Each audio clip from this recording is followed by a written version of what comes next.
Sorry for not being with all of you today. And I'm Wesley from National Science and Technology Center for Disaster Reduction. Today, I'm going to share synergy between disaster manager and public health sector for integrated operation. So I'm talking about how disaster manager use our database and system to help public health during COVID-19. I think the original idea to use real-time dynamic distribution of population data is for the following reason. Of course, we want to solve some challenge from sudden onset disaster because, for example, like earthquake is unpredictability. We don't know when and where it could happen, so we need to know where are the people and how many people are there. So we need no kind of dynamic distribution pattern of population, even real time, so we can know how to prepare for and respond to such sudden onset disaster. Another one is for the risk management, because with kind of population data, if we accumulate a lot of data, so we can know where is the possible area with densely populated areas, so we can make some plan in advance. And we realize what kind of tool we can use to analyze dynamic distribution pattern of population. We think ICT, information and communication technology, is an ideal tool and a channel to fetch this dynamic data. So we think cell phone is the perfect personal geolocation tag that everyone have one. Usually it's 24 hours on, so it can help us if we can get some data from the phone company, so we can know about where people are during every hour in our society. So, however, very important thing, when we have kind of collaboration with mobile service provider, very important thing, we have strictly follow law of privacy. So we collect a lot the personal information for analysis. But that's our original line. We never think our data could help pandemic like COVID-19. Here are our story.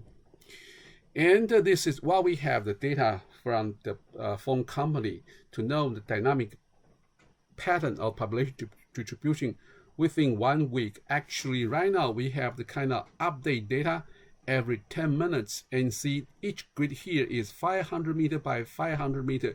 And our data source is from the largest phone company in Taiwan. So based on the information, we can know the Taipei metropolitan area population move day from daytime to nighttime. Every 10 minutes we got an update. But I said is the personalized information. And the challenge during COVID-19 pandemic, we want to know the crowd movement for keeping social distancing. So the challenge will be how and where to identify a crowd movement. Especially want to know the location and number of people. And even we have to estimate the density of population could exceed allowable capacity or not. And we also want to say have some trend to focus is increase.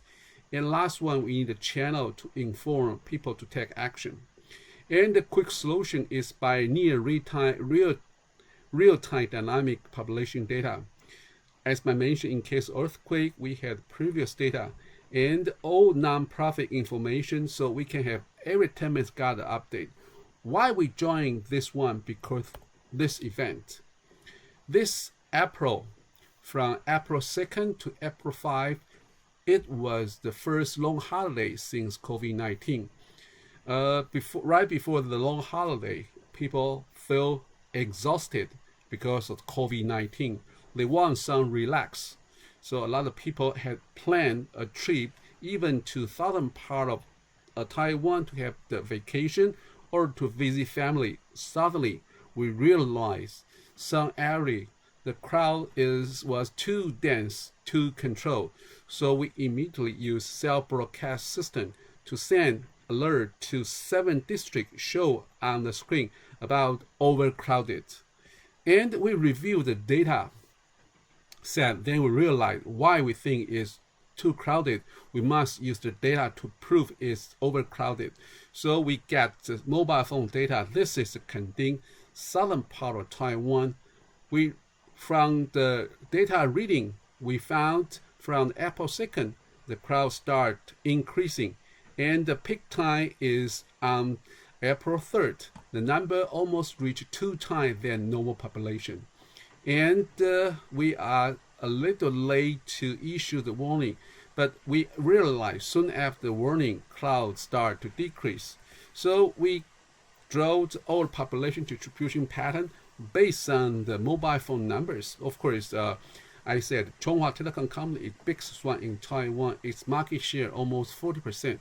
So on the sampling rate, we think the use kind of cell phone signal is good enough to show the population distribution, especially in the almost real-time pattern.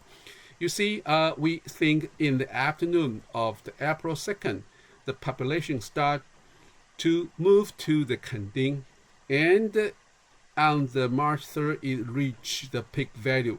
You can compare the number almost twice as the normal time, because we also select one normal weekend during the COVID-19 period of time. You see, as usual, the population usually not very high because it was long holiday from the Tuesday, so it's huge increase compared to normal population. Of course, when we issued the public warning system, of course, we can see the sharply drop immediately. And this is how convince us we can use the data to observe the population movement. And the second example, also in east part of Hualien, we also can see, you see a very dynamic distribution in Hualien City. However, we realize every night at night time, we have the high peak here, because here is the famous night market along the east coast of Taiwan.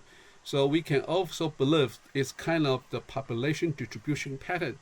Another one, we also find out a similar population pattern. We call it one-day tour pattern in another temple in the central part of Taiwan, because most people might go here worship goddess for happiness and health. So we also observe the dynamic population distribution change. So after we use the data for this, we think is good example for us. If we deliver a tour to local government, they can use kind of platform and tour to monitor the population. So in the following holiday, like April 1st, May 1st, they do use the system to monitor population distribution. So our finding and lesson from this one is how to have the cross-cutting information sharing. I think is the trend. I think is absolutely. Though we deliver the dynamic population distribution for earthquake, but realize even for the COVID-19 is possible, kind of the multiple function for diverse emergency, like this time for the COVID-19. And we should think about all hazard approach, not limited to nature hazard, but also consider about pandemic. And last one is how disaster manager and researcher to extend collaboration with others. For this case, we actively engage with the CDC, Center of Disease Control in Taiwan. We share our observation. They soon accept our tours as one of the platform to monitor population movement. And the last one is how information transfer and understood by the general public, especially risk communication always required. Like we send information alert to the general public, but people feel panic because they never saw kind of information before. So how to make people follow some information, and how we have effective and efficient channel to reach end user. So I think disaster manager or the researcher to think how we learn from the public health for the risk communication and the most effective way to inform the end user. Thanks for your listening, and I hope I can meet you everyone next time in Korea. Thank you so much.